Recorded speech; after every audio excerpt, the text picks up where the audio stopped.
ये सच में कुरेदने वाला ख्याल है। आप सबके साथ इसे साझा करना चाह रहा हूँ। अपने आने वाले 100 सालों के बाद का सोचा है कभी? सन 2123 के बारे में सोचते हैं। मेरे सभी दोस्त, सभी चाहने वाले, जानने वाले, सारे परिवारजन शमशान में जला दिए जाएंगे। कुछ एक दफन भी हो जाएंगे। मेरे इस पुश्तैनी घर में या फिर भविष्य में मैं जहाँ भी रहूँगा, वहाँ उस समय कोई और ही रहेगा।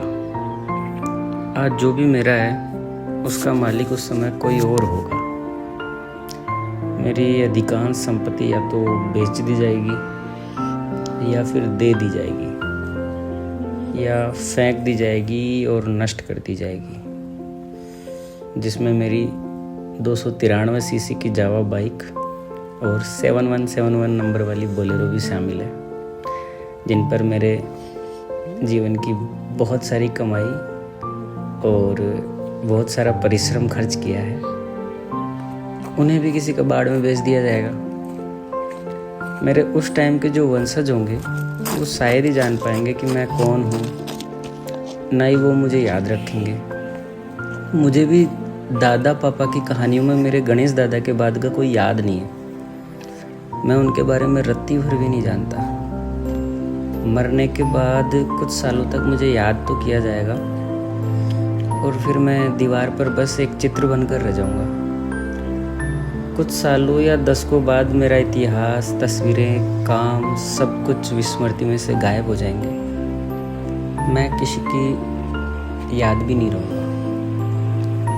थोड़ा सा विश्लेषण करने पर मैंने ये पाया कि मेरे लिए उन 95% चीज़ों के बारे में चिंता करना बहुत व्यर्थ है। ऐसी चीज़ें जो रोज़ मेरे दिमाग को खाती है।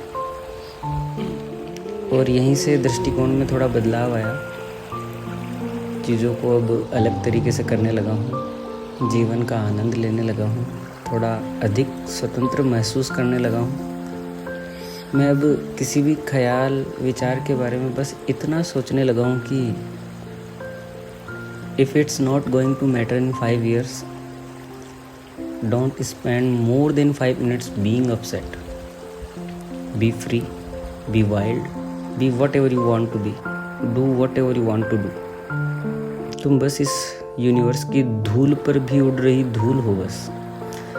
एवोगाद्रो की संख्या में 6.022 × 10⁻23 वाला जो हिस्सा होना, बस वो हो तुम।